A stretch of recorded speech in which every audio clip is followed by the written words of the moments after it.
There's no such thing as bad apples, only bad podcasts like this one. I'm Stigmatis Van Rossum. Oh, Very good. I'm the over 5'10" Ben Sheets. Hello, and I'm Cleveland Mosier, and hypothetically, say that you found the recipe for your Nana's truffle butter in the basement. Would you use it? No. Probably for the best.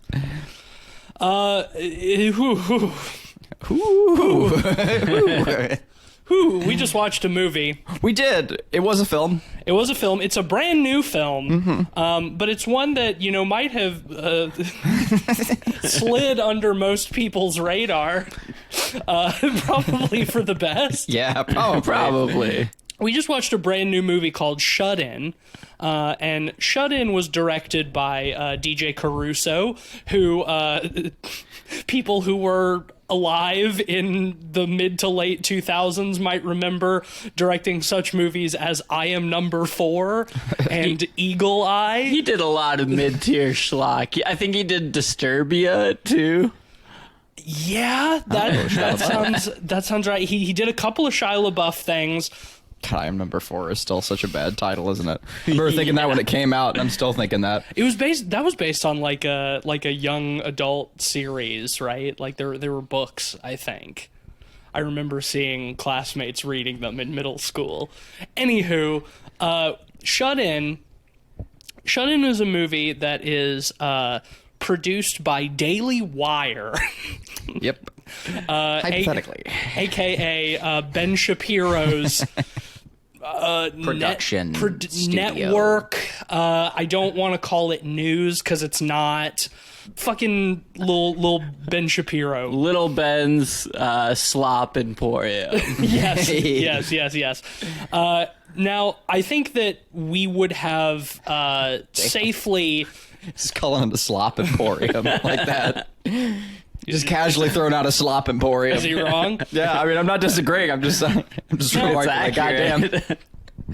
I think it's safe to say that not too often you can do that. We would not have touched this movie for any reason except for the fact that it is the on-screen return of Vincent Gallo after, 15 years, something like that. Yeah, his first movie in 15 years. He's back and jonesing for a hit. Now, he is... I'll just go ahead and say he's severely underutilized in this movie. Yeah. But I still want to talk about Vincent Gallo briefly. Yes. Because there's a few other chances we can. I mean, Trouble Every Day, I guess. Trouble Every Day, yeah. Okay, so Vincent Gallo... and Cleveland, you don't know, you didn't even recognize him in this movie. You don't know who Vincent Gallo is. Okay. Correct. So please enlighten me and our viewers. Buckle in. I'm buckling. I'm strapping. Vincent Gallo is a actor and filmmaker, art house kind of filmmaker. Artiste. He's an artiste. He made a couple of pretty popular indie art house films in the mid to late 90s. Yeah. Well, his claim to fame was actually he was friends with Jean-Michel Basquiat. Oh. And he had a band with him and was close in his circle, so he's close in the high art world or whatever. Okay. How old is he? He's in his late 50s now, I would guess. Yeah, 40s or 50s. Okay. He's not young. He directed a couple movies in Basquiat. the 90s. He directed Buffalo 66, which personally I think is one of the greatest movies of all time. That was a film that you introduced me to in college that I also liked quite a lot. Just an amazing, inventive, awesome film. Angelica Houston, Ben Gazzara, Christina Ricci, all great in it. And then he went on to direct The Brown Bunny, which is a very out there experimental road trip movie of sorts. That is it Chloe Sevigny who at the end gives him an unsimulated on-screen blowjob for 10 minutes? Yep. Ooh, that's not very family friendly. Yeah. And it got terrible responses at I wonder why. At Cannes, people were walking out and booing, and he got in an infamous spat with Roger Ebert at the time, hexing him to get cancer, which I guess he later did it. Yeah. Vincent Gallo's black magic worked Yeah. on Roger Ebert. Oh shit. The only other thing that I know Vincent Gallo from is, as you mentioned, Trouble Every Day, which is a Claire Denis film from like 2004, I think, something like that. He's done a lot of acting. He's done work in Francis Ford Coppola movies and Martin Scorsese. The shitty Francis Ford Coppola movies. Yeah. But he also directed a third film called Promises Written in Water, and this one's kind of infamous because he screened it at like 1 or 2 festivals and then never released it. He was just so butthurt about the Brown Bunny's reception that he was like, I don't want this sullied by, public reception or whatever, and never released it. And he kind of quit film altogether at that point Now, as well. The way that we've described Vincent Gallo up till this point is in a way that I think, some might be able to construe as like complimentary, like we both like Buffalo 66. He's worked with some pretty prestigious like art house directors and otherwise, Martin Scorsese, so on and so forth. But it's important. It's important to make very clear that Vincent Gallo is a bona fide far-right nut job. He's a weirdo provocateur, I would say. Yes. You know that somebody has a colorful story when their Wikipedia has a section entitled Racist and Anti-Semitic Views. Uh-oh. Which I would like to read now, actually. Please do. I would like to read the racist and anti-Semitic views of the Vincent Gallo's Wikipedia page, just to give you the idea of the kind of guy that we're working with here. Gallo has expressed racist and anti-Semitic views, notably on a page on his personal website offering to sell his sperm while maintaining the right, this is in quotes, the right to refuse sale of his sperm to those of extremely dark complexions because he does not want to be part of that type of integration. What? He also offers a discount to those who are naturally blonde or related to a mid-century German soldier. What? However, he is willing to sell his sperm to a Jewish woman as, quote, connection to the Jewish faith would guarantee his offspring a better chance at good reviews and maybe a prize at the Sundance Film Festival or an Oscar. Is it a bit? I mean, that sounds like satire. Debatable. In 2020, he made a series of t-shirts available on his website sporting slogans such as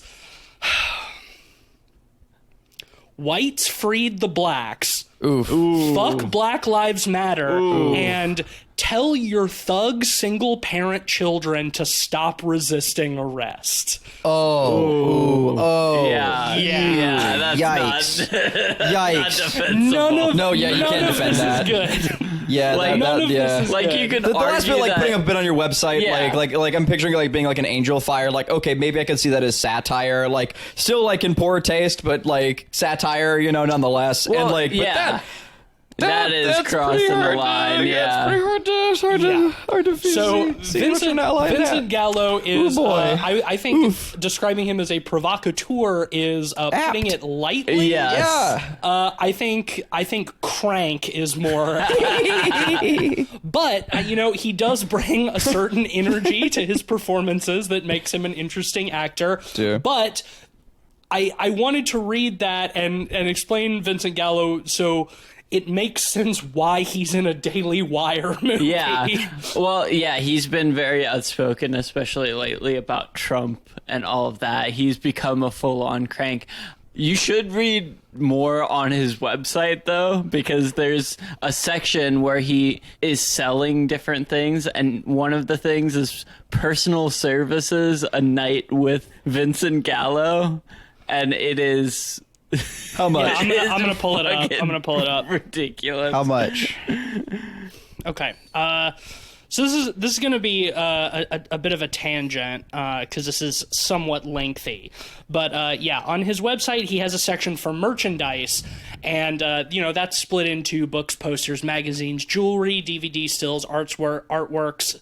But we also have personal services. The first of which, Vincent Gallo Evenings, Weekends Escort, $50,000.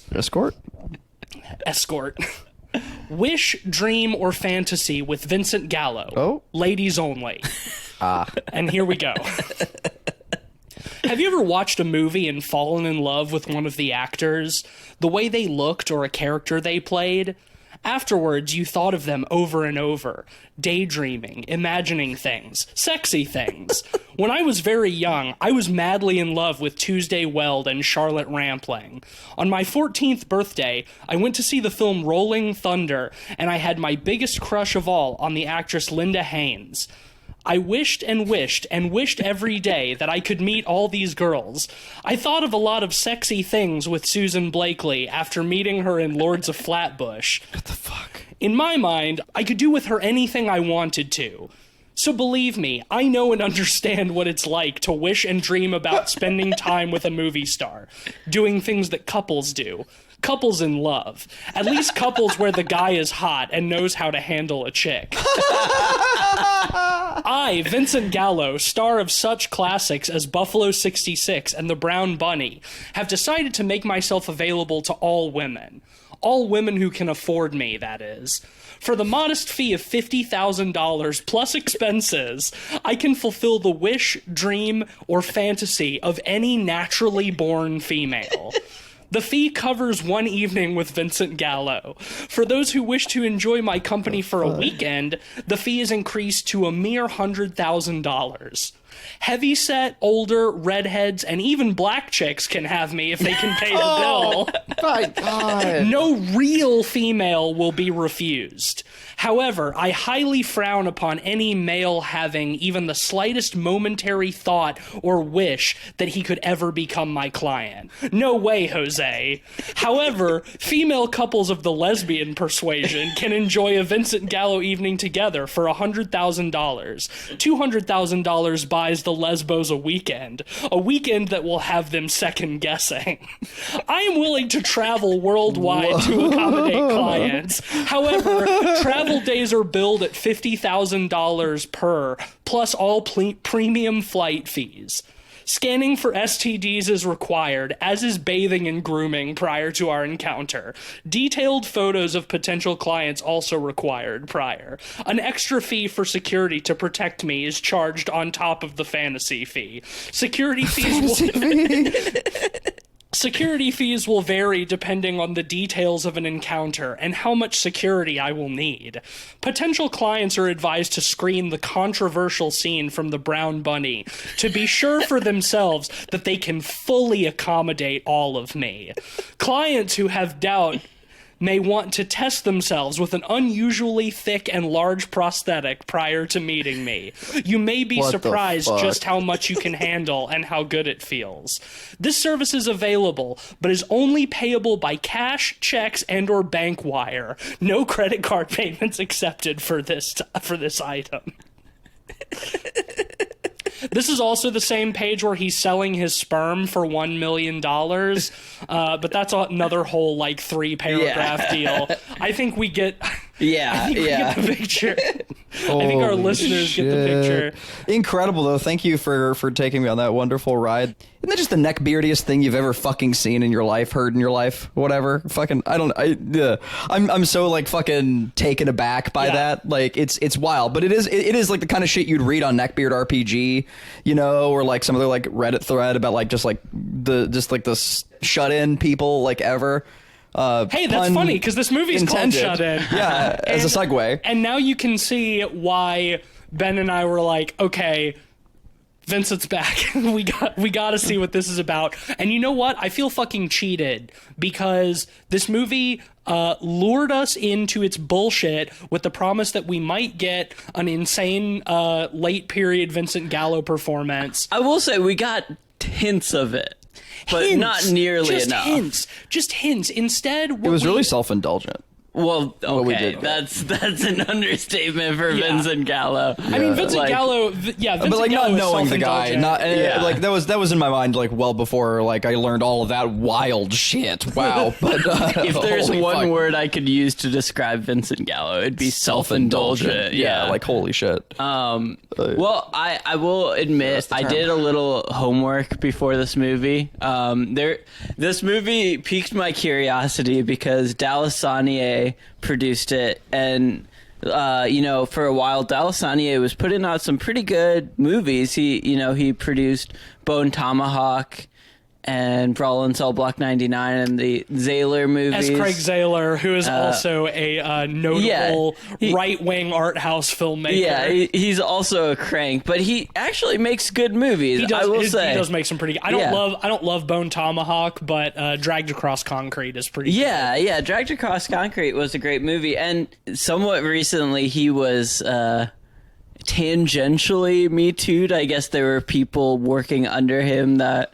What a surprise. Yeah, right, exactly. So, disgraced. I don't think he Me Too'd anyone, but it was one of those things where he knew about something happening and didn't do anything about it. Sure. But, yeah, disgraced producer goes to produce for Daily Wire, of course, because that's like the next step after being canceled. Right? Yeah, exactly. I mean, if you want to have any kind of career after being canceled, you go to the alt-right. Yeah. Because they're so anti-cancel culture. Yeah. So I was curious to see how this movie would turn out. So I listened to a podcast with Dallas Sonnier, and he was talking about the creation of this movie, and the story about the making of this movie is actually kind of interesting, right? He found this script from a first-time writer on the Hollywood blacklist. Melanie Toast. Yeah, the Hollywood blacklist, known for like very sought after, scripts going around Hollywood. It's kind of a contest that goes on every year. He calls her immediately after reading it and kind of says, I'll give you money immediately if I can have the rights to this movie and I'll get it made. And she's, being a first-time filmmaker, she's like, okay. Yeah, sure. And he takes it to New Line, and they actually pick it up. Jason Bateman was originally going to direct this movie. Oh, he dodged a bullet. Wow. But the Sammy character, the child molester in The this Vincent movie, Gallo character. the studio was like, that's a little too edgy for us. We're going to change it to like a Cujo-like dog. They were going to replace the pedophile drug addict with a Cujo dog? Yeah. What? Yeah. That's so funny. Yeah. What? They're not equivalent at all. No. What? I'm stretching like her trying to like stab the paw and like make the deal like with heroin. Like here, get some heroin. Stick your paw under the door, boy. I'll give you some meth. What the what? Jesus Christ. Doesn't make any sense. Yeah, I'm sure they would probably have rewrote a lot of that to make more sense, but still, like, the idea that you can just swap one out for the other That's pretty funny. Is ridiculous. But they optioned it, and enough time passed that, it didn't get made. And so Dallas Sonnier took it and decided to get it made on his own. So, he goes to Daily Wire and says, I have a movie, you have to produce it, just no notes, you gotta do what comes up. And so they do. I feel like I don't even imagine that Daily Wire would have even had any notes. Like, this movie seems like pretty directly in line with their kind of values. Yeah. Well, it's like it feels like very much like a DJ Caruso movie in that, like, it feels like mid-tier schlock, like a kind of movie that isn't made anymore. Yeah. Yeah, but not fun. No. You say it's schlocky, and it is, but it's not fun. This movie's boring as shit. Yeah. Well, the other few funny key thing, moments. there were a couple other funny tidbits from that podcast, but one was Dallas Sonnier insisted that they directed the first draft of the script. Oh, man. And he was like, no notes, we're doing it as is. That makes perfect sense. Right? And he's like, they asked him about it, and he defended it as, you know, I just have so much faith in the writers that, like, by the time they turn in the script, like, it's in a place that they want. And they think it's good. That's how that works. And yeah, exactly. And then the other part is Vincent Gallo went full method for this movie. Oh, did he become a meth head? So He went full meth head? He became a meth head actor? He got a tooth pulled for this movie, a working tooth pulled solely for this movie. I didn't even notice he was missing a tooth in this movie. No. That's crazy. What? That's insane. He's on screen for like 4 minutes. I didn't even notice he was missing a tooth. Yeah. That's so Man, dumb. Why would yeah. you do that? Holy shit. No. Yeah, this movie is I mean it really does feel like the perfect kind of like Daily Wire movie, appeal to the edgier side of the Daily Wire audience, you know, like it is quote unquote a horror movie. It's not scary or horrifying. There's no real enemy in this movie except for like the idea of degeneracy and sin. It's very heavy-handed. I think heavy-handed is actually putting it lightly. Yeah. In its sort of fundamentalist Christian iconography and symbolism. Yeah, this movie tries to make a point by driving a nail through your hand, literally. Literally, yeah. Like, yeah, Literally. it's like not just like driving the point home; it's driving it home through your fucking hand. Well, and the whole conceit is it's like a capsule film, right? Like she gets stuck in the Pantry. and she can't get out. So almost all of the movie is just her in the pantry. God, and it sucks. And, you know, I like movies like that when they can do it well, but it's really challenging to do like a single location movie well like that. And you need a really compelling lead to do that. Yeah, and I don't think A compelling location. I don't think Rainey Qualley is a particularly compelling lead in this. Well, I look at a movie like Oxygen, for example, right? Like that's a great capsule movie because like it's a drip feed of new things as you go. And this, there's mystery. It's unraveling a mystery, and there's no mystery here. It's just a woman gets trapped in her pantry because she refuses to give her druggy ex-husband and his pedophile friend money. So they nail her up in the fucking pantry. Like there's no mystery, there's no reveal of information. Like so much of the movie is just her like trying stupid, illogical ways to get out of the pantry, and her daughter, her child being just the most fucking obnoxious. Like, man, kids in movies can really, really suck. Yeah. Like, and this is one of those cases where, like, not only is the child not a good actor, and, you know, it's a kid, whatever, but just, It's not like... the child's fault. It's not necessarily the child's fault. It's, like, the movie, like... it's just her in the fucking pantry being like... Baby, go get me a metal tool so I can take the hinges off. And then her daughter coming back with a crayon and being like, I'm hungry. I can't break down the door with a crayon. You know that. You know that. I'm hungry, Mommy. I gotta pee. I dropped the baby. I dropped the baby, Mommy. Just like, it just goes on and on and on. And eventually Vincent Gallo comes back. But the thing is because it gives us a very limited perspective of, like, her in the pantry. Like, we just hear his voice on the other side. Like, we're not even getting, like, a good physical performance from Vincent Gallo. And, you know, she tries to tempt him. There's a lot of temptation going on in this movie. 3 guesses as to why. But she tries to tempt him because her ex-husband, when he locks her in there, he throws a little baggie of meth under the door. She used to be a druggie too, and then she went to rehab, and he's trying to get her hooked again. You know, so she tries to tempt Vincent Gallo with it and gets him to put his hand under the door to, like, take it. And she stabs him through his hand with the screwdriver, and then he's trapped too.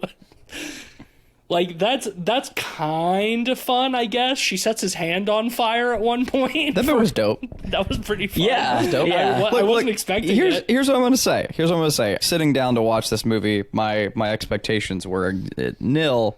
But about as soon as the movie started, and I saw that like they were using like somewhat decent cameras, except the anamorphic lens. They had the anamorphic lens thing. Why are people doing that? The color correction looked pretty good, and like the cinematography wasn't too bad either. Like I'm gonna be honest. It's 2022. That shit is bare fucking minimum for me at this point. Like the fact that you're, I know that as part of your job you watch a lot of shitty found footage horror movies. Yeah, but like, a film looking like this movie is like bare minimum in 2021. Look, for like a movie with any sort of budget. Look, I'm not saying I'm fucking blasting ropes over here because of like how great it was, but like I'm at least willing to appreciate that in small capacity. It was competently, and that's all. It was competently lit, and I was characters were in frame. At the least a little surprised by that, and I started making a joke about, hey, what if it was good? So I thought that'd be kind of funny. Yeah, and it of course wasn't, but I don't know what I was expecting going in, budget wise or production value wise, but like the production value, like really, it wasn't really the problem with the movie for sure. No, once again, I mean, I don't think it was particularly interesting or creative. Like, no. I don't think there's any memorable shots. Like, everything is pretty flatly framed, but yeah, like, it's competently lit. Like, it doesn't look bad, but I mean, you did mention the lens, and I want to talk about that a little bit because we talked about that not long ago with our Seance review, which did a similar thing where most of the movie used like an extremely wide-angle lens where like the edge of the frame warps inward a little bit, like not quite fisheye, but close. This movie does the same fucking thing, but it's even more confusing in this movie because half of the movie is her stuck in the pantry, which is a very narrow, confined environment. Why do you need such a fucking wide angle for that? It's distracting because the space is so narrow. The distortion of the lens is apparent in every single shot because there's like so much clutter, and I just don't understand it. I want to start a movement. I want to start a petition, make a law in Hollywood. This is a law. You go to jail if you break. He's pointing his finger around. You go to jail if you break this law. Mm-hmm. The Pilgrim's Law. Per 60 minutes of film, you're allowed 4 extreme wide-angle lens shots per 60 minutes. So if your movie's 2 hours long, you get 8 of them. This is why Kubrick got by the Illuminati, I think. And if you break this rule, if you break this law, you go to jail forever. Like, shooting this movie in this pantry with such a wide angle lens the wide angle lens makes things feel epic. Right? Yes. Well, it's yeah. I mean, that's the whole point of a wide-angle lens. It's the same kind of confusing thing about like, why did Quentin Tarantino shoot Hateful Eight on 75 millimeter? The whole thing takes place in a cabin, right? Yeah. But Quentin Tarantino, self-indulgent is his whole MO. That film looks great. It has like 4 or 5 really beautiful like wide establishing shots of the mountain that look incredible. Yeah. It's Tarantino being a fucking self-indulgent weirdo.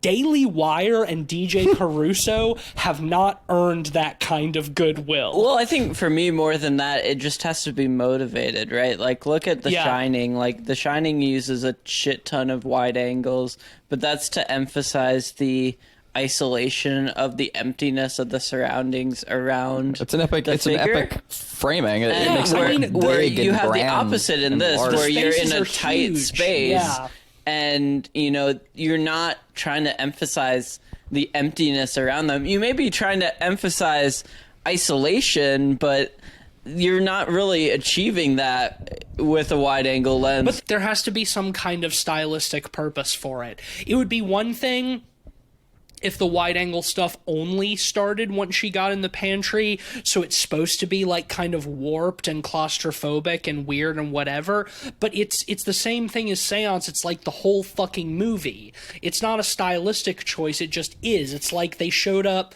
to set to shoot and they only had that one lens, which maybe they did. I don't know what kind of fucking camera packages they're renting for a movie like this. Maybe they only did have the one lens.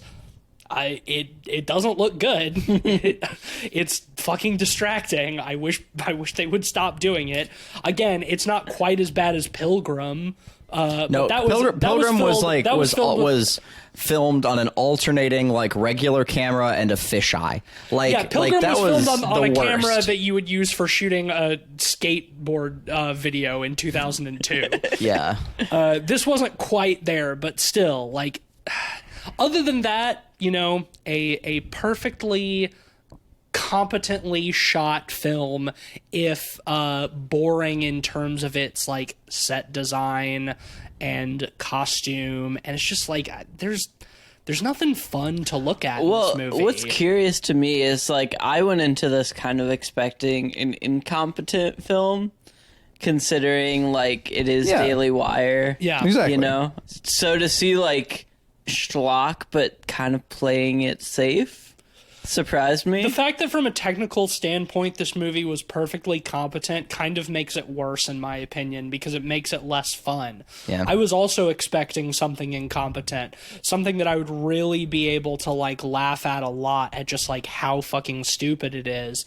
And instead, like, yeah, this is a technically perfectly average, decent film from a technical standpoint. The script is dog shit. This movie is The like script is terrible. This movie is like perfect for like Christian millennial wine moms. Yeah, dude, the kind of people who fucking pay perfect. attention to Daily Wire. It's literally like the perfect Daily Wire horror movie, because there are some things about it Like who want to watch, because like millennial Christian wine moms probably like are willing to like try a horror movie, you know, like Well, yeah, and give it a go. Like there is a demographic here. This is only niche, hilariously niche as it is. This is only a horror movie in the loosest possible sense. Like technically it does fall in, I think, but it's the kind of horror movie that a like 37-year-old like white suburban mom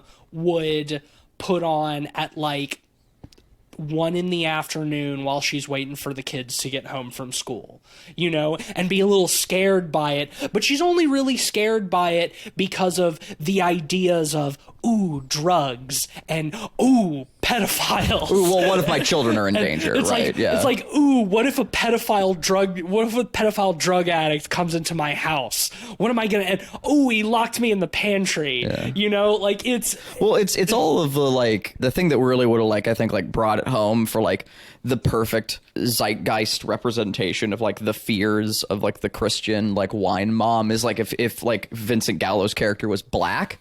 Like that would have been like the like the cinch in it, but apart from that, like it's like what they talk about in Nightcrawler, you know, where they're like, oh yeah, we're trying to target that fear of like crime invading, like, you know, like suburbia. We're trying to like find that, and I think that this movie like definitely fits that bill. Kind of. You know, I mean, like, it's not really, suburban in any capacity. It's not really. No, I mean, it's a rural. fantasy. But it's a fantasy for But it is, suburban yes. suburbanites. I Like agree with living you. in like the rural farmhouse is a suburbanite fantasy. Yeah. Like, well, that's the thing. Like, at its core, the idea of this movie is reactionary and schlocky. Like, getting stuck in your house and a child molester comes in where you can't get your kids. That's like pure schlock. yep. Right. Also, like the whole like being stuck in your house and that being like a metaphor for like for Rona. Yeah, it's a reactionary idea too, right? Like Very. the fear of the child molesting drug addicts that are around the corner. Like Vincent Gallo and Rainey Qualley's like ex-husband are like technically the bad guys in this movie, but really the villain is moral degeneracy. Yeah. And like that is made like so clear in this movie. Like it beats you over the head with it. Like Rainey Qualley's character, you know, like the whole movie is a struggle for her soul more than anything else. Because the start of the movie, what do we know about her? She's a single mother. She used to be a drug addict. She has no money. We hear her listening to like heavy metal music a couple of times, you know, like some hardcore punk shit, right? For the cool Christian moms. Right. Well, she's not Christian though, right? No. I'm just saying like for the cool Christian moms. You know, these are all these things that, but it's like, you know, she's trying to take care of her kids. She's trying to live a better life. She goes into the pantry early on, and for some reason there's a crucifix in the pantry. She's staying at her Nana's house. Her Nana has died and left her the house, but her Nana didn't leave her any money. And, you know, she's on her way to move out to go live with her aunt, you know, and her aunt will let her live with her and not pay rent until she has a job, but she has to pass a drug test first. You know, so like there's this constant like looming threat of, more than anything else, her slipping back into sin. Right? You know, there's so much of that temptation in the movie. The fact that her husband, when he locks her in the pantry, for some reason tosses a little bag of meth under the door, you know? It's like, oh yeah, you know, once I get you back under the clutches of drugs, then we'll be together again. You know, there's constantly that temptation. When she has Vincent Gallo pinned, when she has his hand pinned to the floor, he's tempting her like my favorite scene. The fucking Palpatine bullshit is so funny. He's tempting her. He's the serpent. You know, she's Eve in the garden, and he's offering her the apple, the tainted apple, the drugs. He's hissing lies and falsehoods into her ear. It's like there's so much of this just like extremely heavy-handed, completely ham-fisted like biblical symbolism. When her husband like locks her in the pantry and he's like nailing boards over the door, she has like her hands up against the door and one of the nails goes through her hand. So she has literally a stigmata wound in her hand. At one point, she even takes the bandage off and looks at her hand, looks at the hole in her hand, and then looks up at the crucifix on the wall, and it does a close-up on Christ's face. And it's like, get it? And then later, she gets a big-ass splinter in the other hand, which she pulls out. So now she has a stigmata wound in each hand. And it's just like, I wanted to throw myself off the balcony. Like, it... Well, looking at the little Christ figure also gave her the idea to stab Vincent Gallo through the hand and give him his own stigmata. Right, exactly. Because Christ was crucified, you know, at Golgotha alongside two other sinners, you know. Yeah. I will say, when Vincent Gallo is trying to tempt her, his monologue about going clean and sober is probably the best part of the movie. It's the best part of the movie, and also, like, definitely the corniest. Like, and it's hilarious. Yeah. Really, the best part is in that same scene where not necessarily his monologue about going clean and sober, but no, there's a storm coming in. I get cold. Please, I get cold so easily. It's gonna get cold. It was I'm cold. Like beyond it's just like it's just like for 2 minutes. She's like, "Ooh, please, I get cold really easily." And then he starts just repeating, what was it? You hope I die. Yeah, because she says, like, yeah, I hope you freeze. Like, cause she's like, freeze. You hope I freeze.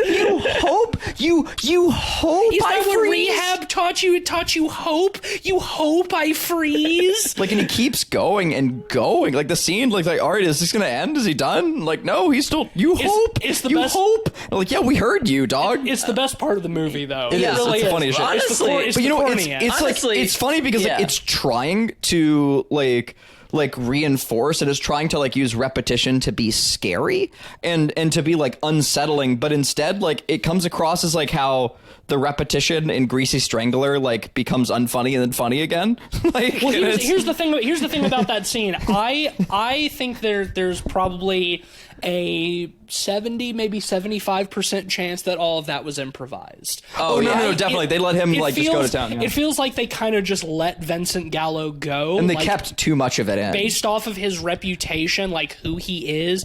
And like considering like films like Buffalo 66, which do have like a very improvisational kind of naturalistic tone, sort of mumblecore, you know, a little bit. Like it feels like they're like, oh, well, we got Vincent Gallo, so let's just let him go. You know, give him a goal for this scene. He was full method after all. Yeah, you know, right, like, exactly. Yeah, he got a tooth removed for some reason, which we didn't even know. They didn't ask for him to do that either. It's not like he just appeared on set without a tooth and was like, Wow. I got it pulled for the movie. Hey man, if he's selling one night stands for $50,000, then you know he's got money for fake teeth. Man, I'm so excited to see Gina Carano's next movie with them. Do you think Holy he's shit, ever what the gotten an fuck? Do you think he's ever gotten an offer? No. For No. one of those No. for a $50,000 No. night with Vincent Gallo? Probably No, not. and you know, like anyone who would is an idiot. Yeah. Like and you know, fine if they did. If Honestly- I had fuck you money, I would absolutely catfish Vincent Gallo. Are you kidding me? Just find, Can you imagine? just find the ugliest woman, give her 50, No, dude. Oh, just no. Get a bunch of pictures of like a really hot woman, send them to him, and then I show up, me, and film his reaction. there you go. Yeah, I will say that would be worth $50,000. I will say, I will say, like the Vincent Gallo monologue stuff was probably my favorite part of the movie, just because it was like the campiest and Yes. the schlockiest. Like I think he understood what the tone of the movie should have been. He understood the assignment, as Yeah, the kids say. Yeah. But also, like, he doesn't even show back up into the movie until, like, 45 minutes in. You know what I mean? Like, at that point, it's like, fuck, we've been with this bitch in the pantry for so goddamn Yeah. long. Yeah, well, and then he gets, like, his scene or whatever, and then, you know, he gets set on fire, and then just... Her setting him on fire is pretty fucking awesome. Yeah, that is a great part. That shit is really, really funny. Because like her kid comes downstairs because like they're scared and they've been upstairs for too long, even though there's like a bad guy or whatever, and like he grabs her and he threatens her life, and so she's like, "Fine, fucker, I'll set you on fire." And so she sets him on fire, and like I guess fortunately, like he doesn't kill her child, which he was threatening to do.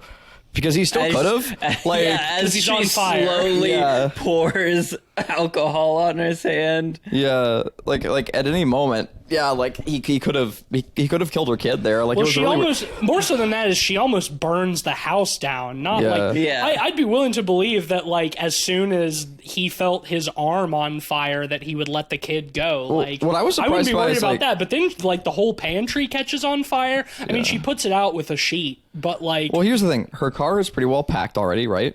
Like the house is basically empty at this point. yeah, she's moving.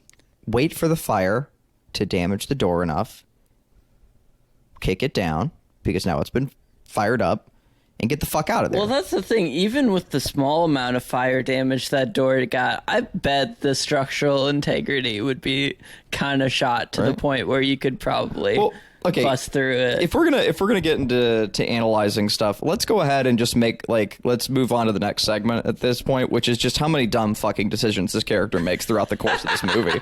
Because holy shit. Okay, Hush, this is not. All right, I brought this up before, but Hush is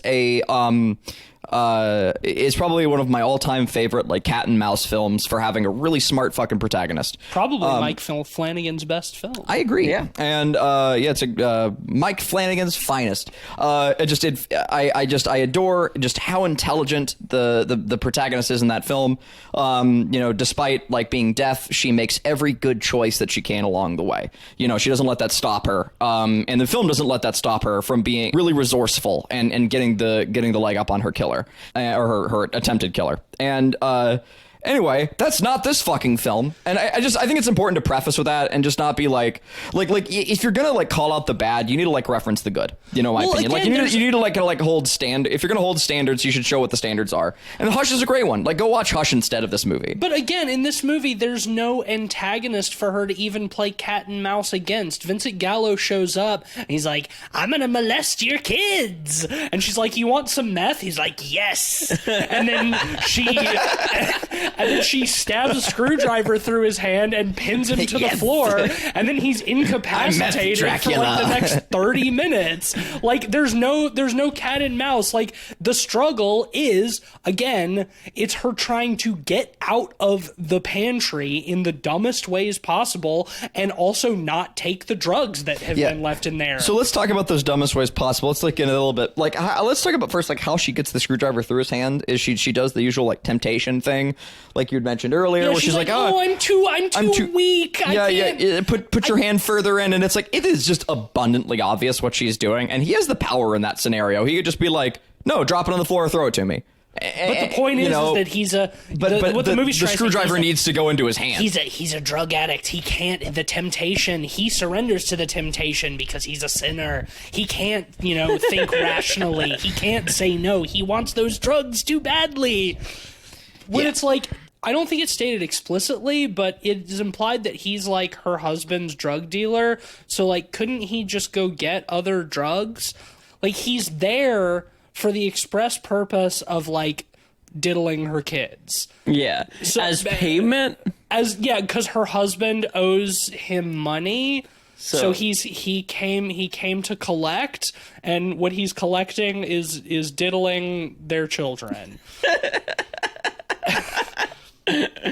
It's it's just like it's white suburban mom fears. Yeah. And it's just like, it's just not exciting or interesting. But yeah, you want to talk about the dumb ways that she tries to get out. She tries to get her daughter to bring her some tools. Her daughter brings her a crayon. That doesn't work. She finds a bunch of jars of her Nana's apple butter, and she takes like the lids off and tries to use the lids of the mason jars to cut through the door. I'm still unclear about what her goal was there. Yeah, me either. It's like we see her, like she takes the lid off and we see does her not like telegraph well. Yeah, it seemed like she was trying to see how sharp it was, and it wasn't sharp. So yeah, and then it cuts to the door, and it like pans up, and we see like all these scratch marks on the door. Like she's trying to cut through the door with the mason jar lid. I don't know. She tries to take the hinges off at one point, but can't because her daughter only brings her a flathead screwdriver, and she needs a Phillips head screwdriver. But then later, her daughter brings her the Phillips head screwdriver.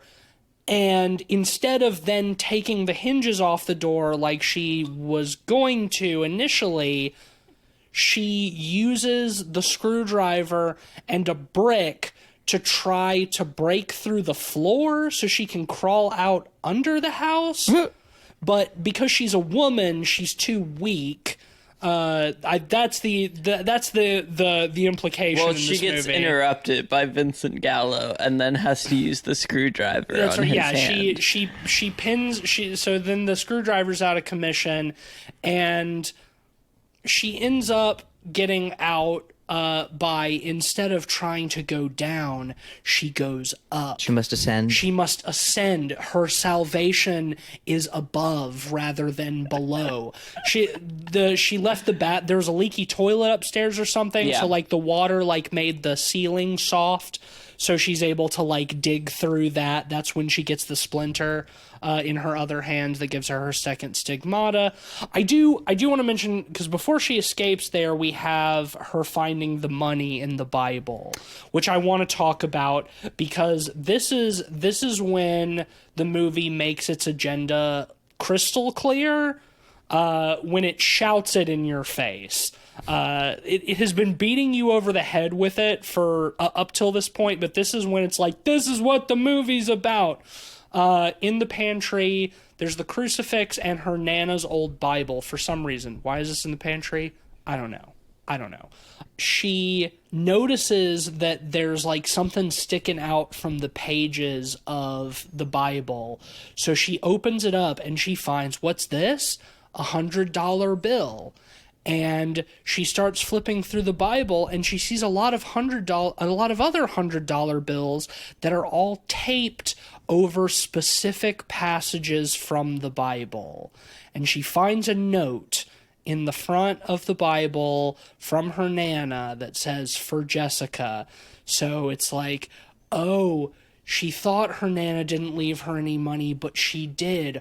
All she had to do was open up the good book, and she would find her money. She would find her salvation.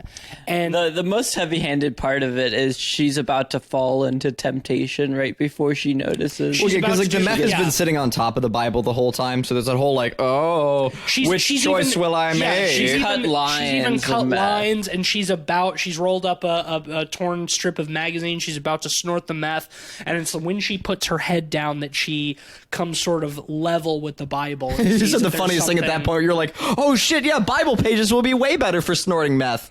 Yeah, right. And then she opens it up and finds a $100 bill. And it's like, oh, that's even better. But well, I mean, it's not enough that she finds the $100 bills like taped over specific passages. She has to like read a whole passage from the Bible. But the thing is like she's kind of mumbling it to herself, so you can't hear it, and the camera just has. You can hear it a little bit, but the camera is just like on the page, so it's expecting us to like read it, read along as she's sort of mumbling, and it's a passage about. Oh my God! It's about good trees bear only good fruit and bad trees bear only bad fruit. Good trees cannot bear bad fruit and bad trees cannot bear good fruit. All this heavy-handed shit. The grandmother's house is on an apple orchard. Her daughter has been picking and collecting these apples in a wagon. The apples are all bad. They're rotten. At the beginning, over the opening credits, like we see apples on the ground and like worms and stuff crawling in them. Bad apples, degeneration, sin, the apple, the symbolism of the garden and all of this shit. It's just like, it's like just fucking beating me into submission. And, she has a little moment there where she's like, you know what? Even though I was a drug addict, I am still a good tree, and I have borne good fruit. I'm not a bad person. Not like this drug addict pedophile over there that I just I just set on fire, that I literally scorched with hellfire, and that's it's after that she like she finds the money, and then she has kind of a moment. She's like, I'm trapped in this pantry. What good does this money do me now? And she throws the Bible at the wall, and it knocks the crucifix off the wall. And when she's holding the crucifix, she's looking Christ in the eye, and then the water is like dripping down onto the crucifix, and that's when she knows the ceiling is soft. I can get out. But here's the point, right? Like, which is, the ceiling is soft. I can get out. I have this new like metal implement, because like it's like a cast iron Christ. The metal Christ comes off of the wooden crucifix, which she throws at the wall. So it is like a sturdy piece of metal. Yeah, and it's like, cool. Now you can literally use Christ to like break you free or whatever. And it's like heavy-handed, sure, but like there's your fucking like device. You have what you need to get out of there. But instead, she has to fucking stop and take a moment to take the screwdriver, like take the fucking flathead screwdriver out of the pedophile's hand so that she can break out with that instead. Right. And it's like freeing him to like go molest her child or whatever, like if he's still alive or whatever. Like it's the dumbest thing I've ever seen. Like you have a metal implement that's like it'll do the same job. Like use the crucifix to break out. Like I know that it's Christ will understand. That's the thing, though. That's the thing about the message of this movie. movie though is like if it was a film that just like utilized religion and religious allegory, then sure, you can use the metal Jesus to, you know, like save yourself. But because the message of this movie, the values of this movie are so fundamentalist Christian, doing that would be sacrilegious, right? Yeah. And so they can't have her do that. Mm-hmm. She can't use the literal, Right. yeah, which is so funny to me because like it's true, like for the wine moms, they can't do it. I understand, right. It's sacrilegious. So she has no choice. She has to get the screwdriver out of Vincent Gallo's right. But see, the silly thing to me is that like I agree, and I totally acknowledge that. It's fun to me too because like I'm pretty sure there's like a whole passage about like if your donkey fucking falls down a well on Sunday, like get your donkey out, you know, like that's not the fucking point. I mean, that's what people love to pick and choose from religious texts. Well, it's almost like it's designed for you to pick and choose from it. Whoa. Anyway, she not for this podcast. She crawls out into the bathroom. She crawls through the bathroom floor. You know, it's wet. There's water dripping, and you know she has to like push her way through like a membrane that's like covering the vinyl of the bathroom floor. So it's very much like a she's being reborn. It's very much like a being reborn combined with like a baptism. Yeah, all the suffering that like we've put her through has been earned bullshit. Yeah, she's been through some horrible shit. Like let her like fucking deal with it. But like no, she's earned through it. Yeah, she's had the religious epiphany and she has been reborn in Christ. And you know, then she kicks the door down to the bedroom because her daughter's not answering, and then she kicks it down. No, she bangs against it repeatedly, and fucking kicks it down. That's an important factor. Kicks the door down and finds her daughter and the baby just sleeping under a pile of blankets on the mattress on the floor. And it's like it does this very slow thing where she's like pulling one blanket off at a time, and it's like, are her kids going to be okay? Are they going to be okay? And she like pulls the last one off and they're like cuddled up together with their eyes closed. It's like, oh, are they dead? And then the little girl just rolls over, and it's the weirdest cut where like she just rolls over her eyes. She's like, Mommy, you're here. It's like, did you not hear her kicking the door to this room in? Like you and the little girl and the baby slept through that? No thanks. I don't think so. Yeah, like babies will cry at the drop of a goddamn dime. Like this thing is like frankly too, like I gave for the film, for the sake of like the film moving forward, I get it, but like man, that baby would have been crying the whole goddamn time. Right. And you know, of course then Vincent Gallo, you know, she takes the screwdriver out of his hand because she thinks he's dead, but he's not. She has just left him in the house for some reason, not like made sure that he's dead. You know, she goes out to the car to get some food for the kids and comes back, and he's... Yep. Just one more thing to make her incompetent. He's holding the baby. Like, telling the kids to go back into the house when, like the car is at least safe, you know? He's holding... Well, she doesn't have her keys to the car, and it's raining or whatever, but she comes back, and Vincent Gallo is holding the baby at knife point, and you know, threatening to gut the baby until her ex-husband comes back in. Don't know where he was this whole time, but he comes back in and shoots Vincent Gallo off camera. Importantly, I think, shoots him off camera. And this is where the movie takes a really... I don't want to say baffling because it really makes sense when I think about it, but the fact that, like, the pedophile drug addict holding the children hostage at knife point isn't the climax of the film. It's treated so unimportantly because the climax of the film has to be, again, the fate of the protagonist's soul. After Vincent Gallo is dead, then the husband comes in. She gives him the money. She's like, you know, take it and just go. And he's like, oh, why don't we shoot up together, baby? You know, let's. I got some even better stuff right here. You know, and she's like, okay, yeah, let's do it. So it's like, oh, he's gonna tempt her back into sin because she thinks that that's all she is a sinner, and she's not a good mother, and blah blah blah blah blah, all this bullshit. There's a shot of her like crushing up like a pill or something. No, it is the meth. It's the meth. It's the meth. She says it's the meth. 3 grams of shitty cut because meth he says it's the bad stuff. And yeah, like, cause like before then he says like, no, now I've got the good stuff. That bad stuff like knocked me out. Like that's why it took me so long to get here. He said that's why I'm sticking to crystal, which is why they had to shoot up. Exactly. Crystal meth. Yeah. And so she puts the bad meth that was tempting her the whole time. The bad meth knocked him out. That's not how meth works, but whatever. She puts it into the apple butter to make him a sandwich. And he eats it, and nothing happens from that. I don't understand what the point of that was. I thought she was going to poison him. She does later. She does, dude. Yeah, like that all does. It's dumb, but it does track. Like she puts the meth in the sandwich. Well, okay, what doesn't track is that he doesn't taste fucking meth in the sandwich. I don't know what meth tastes like, but I'm sure it has to be potent, right? Yeah. One would think you would have a. Like, I mean, it's made of chemicals. You would probably taste it in your apple like he would be like sandwich. Yeah. This sandwich sure does taste of meth. This tastes familiar. Yeah, right. You would think. But anyway, he gobbles it up after she convinces him that he needs his strength or whatever. He goes and ties off, and he shoots up.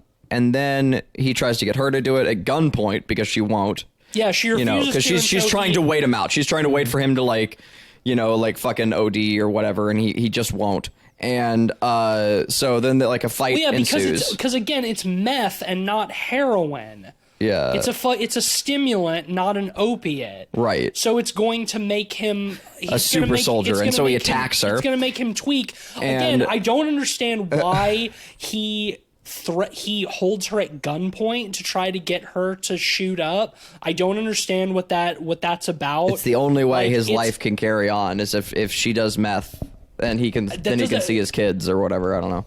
No meth head has ever been like, you better take some of my meth, otherwise I'm going to kill you. Like, no meth head has ever been like, yeah, let me give you some of my meth, and if you won't take it, I'm going to hold you at gunpoint until you take it. They'll always just be like, oh, more meth for me then. But like that's the thing. The bad meth doesn't do anything. They have a fight upstairs, and then she just pushes him out a window, and he dies. Well, I'm not a meth expert. ODs, and then as he's like tweaking out, she just like pushes him. But is that from the meth that she put in his sandwich, or yes, the meth she says I think it's a combo of both. She says it is like before she pushes him out the window. Yeah. She's like that bad meth, I put it in your sandwich or whatever. I'm just tuned out at that point. This movie had just like fucking... I mean that's the thing, right? Like I'm not a meth expert, and I don't think that the people who wrote this movie are either. But well, maybe Vincent Gallo. Maybe Vincent Gallo is like I don't know. Like it's hard for me to say. So like I'm gonna leave that one on the table. But I'm gonna leave that meth. I'm gonna leave the meth sandwich uneaten. But like regardless of all that, like the motive is still really silly and stupid, and the protagonist just like regular opportunities, like makes choices that puts her kids into further danger, or just dumb choices. Like she gets most of the way into carving a hole out of the floor before she just kind of gives up. Yeah, because like I said, they explain that she's a woman. She's too weak to pull up the floor. So dumb. Like she's pulled half of it up. Like and like there are other things in that room, and like you can just keep kicking at it, keep fucking working at it. Yeah, I'm sorry. This like is she an old. loosened it this up. is an old fucking house. There's no way that door on the pantry would have been that sturdy. Right? If she had just kept bashing against it, it would have fucking broken. Way sooner. Yeah. Than the rest. But anyway, we have an epilogue, which is frustrating. She has decided to not leave Nana's house. They've decided to stay because she found in the Bible with all the money was the recipe for Nana's famous apple butter that she was using as sustenance the whole time she's stuck in the pantry. She was eating it.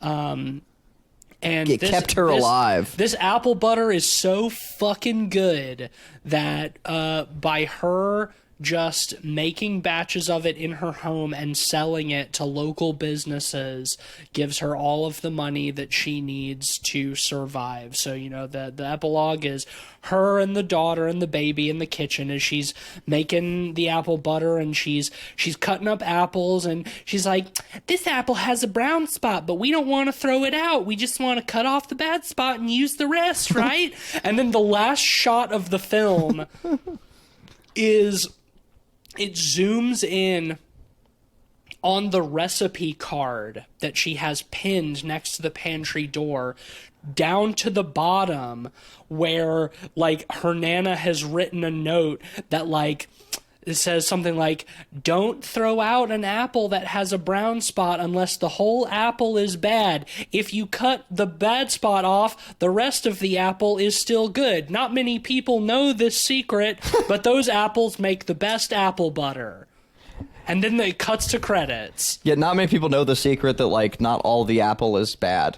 Well, see, that's like, but you know that's the thing. It's like she had a brown spot. Like, that's a secret? She had a brown spot on her soul. You know, she was tarnished, but she was still, the fruit was still good. It still makes the best apple butter. All she had to do was cut off that brown spot. So here's the thing. Here's the thing, though, right?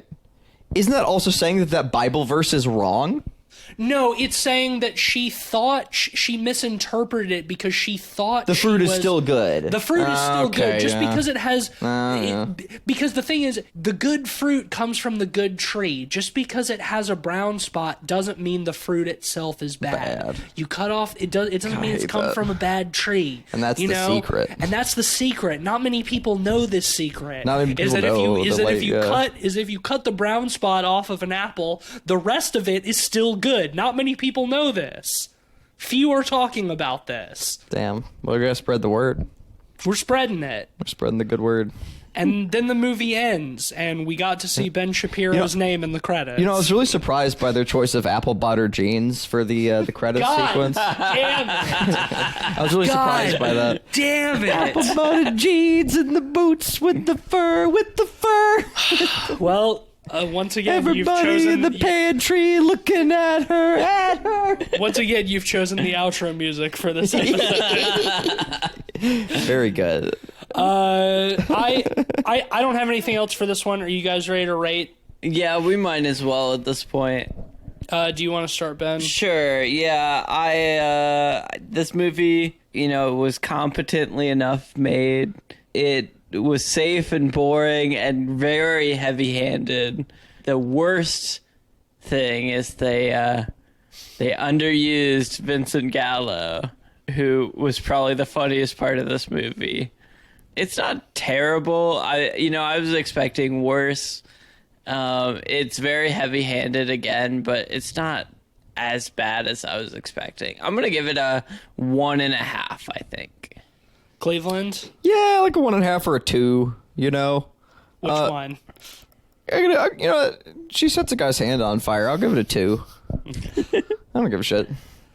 Yeah, I'm with you, Ben. Like, it's not a horrendous movie. It's not a terrible movie, but that's actually what makes it worse to me, is because it's just so safe and boring and annoying. Like, I wish it would have been worse on every front, because then it would have been more interesting, at least. I cannot believe that they had a legitimate maniac like Vincent Gallo at their disposal, and they just completely fucking wasted him. Just completely fucking wasted that psycho energy that they could have done something truly great with, but they didn't. I'm going to give it a 1.5 out of 5 as well, which gives Shut In a 1.7 out of 5. As an aside, I just want to say how funny it is that Vincent Gallo came back after 15 years for the role of a child molester. Like, he heard he saw the script and was like, yeah, that is what I have to play. This is my comeback. This is my comeback, a pedophile meth head. I'm going to the dentist right now. I'm ready to go. Well, we predicted this movie. It had to be like We did predict this movie. So first, let's start with the good old Rotten Tomatoes. How known is this movie? Like, are there any ratings on it at all? Yeah, there's a few. So Rotten Tomatoes, I predicted 39. TC predicted 71. Whoa! And Cleview predicted 42. What the fuck? I was going entirely off of Vincent Gallo's presence in this movie.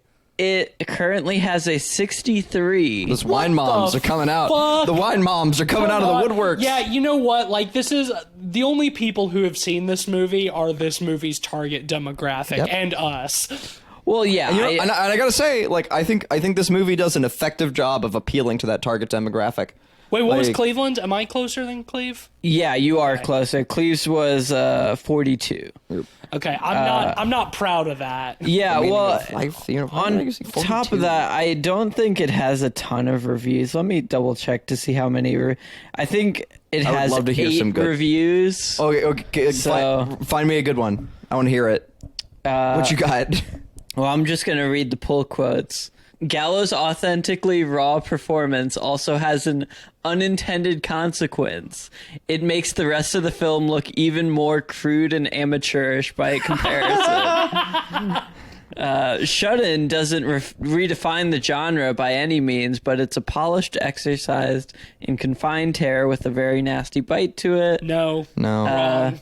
I'm not sure if seeing this will help you own the libs, but it's definitely super dull. Okay, that's a good one. Oh yeah, credit to who said that? That was Vincent Mancini. Well done, Vincent. But not Vincent Gallo. Yeah, no. Well done, Vincent. He's yeah, got Vincent in that's it. very something funny. else. But we also predicted collective rating. Yes. I predicted 3.3. TC predicted 3.2. And Cleve, you said 2.5. So you get that one, Cleve. So we are currently... I'm surprised I went with the lowest for the group. We are currently quite close. You didn't know Vincent Gallo. TC, you have 3 points. Cleve, you have 2, and I have 1. All right, keeping that lead going. What is next week? Next week is Cleve's pick, and if it's still what I think it is, we are covering Texas Chainsaw Massacre 2. Wow. We're returning to the world of the Texas, the world of the chainsaw, the world of the massacre again. Boy. Yet again. So shortly after last week's Texas Chainsaw 2022. Are you ready for the best example of sometimes more is better? I'm excited. It's like this is the best and more is better ever. This is the rare instance where I'm the only one who hasn't seen this one. That almost I've actually seen a movie that you haven't. For once, I'm so excited. That almost never happens. So I'm pretty excited, and I've only heard great things about this movie from a lot of people that I respect. So I have high hope. Yeah, you're in for a treat. It's such a good movie. I would say go in with... Don't expect grounded though.